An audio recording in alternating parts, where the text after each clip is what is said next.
Nobyembre 18, 2022, Adlawng Biyernes, dedikasyon sa mga basilika ni San Pedro ug ni San Pablo nga mga apostoles. Pagbasa gikan sa Santos nga Ebanghelyo sumala ni San Lucas. Si Jesus misulod sa templo ug giabog niya ang mga nagpatigayon didto ug giingnan niya sila.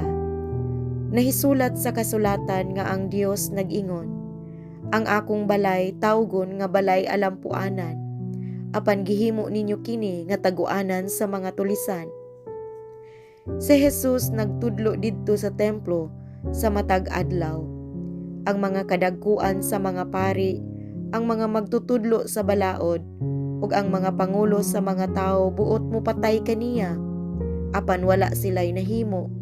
Tungod kay ang tanang tao nagpadayon man pagpamati sa tanan niyang gisulti. Ang Ebanghelyo sa Ginoo. Daygon ko ikaw, O Kristo.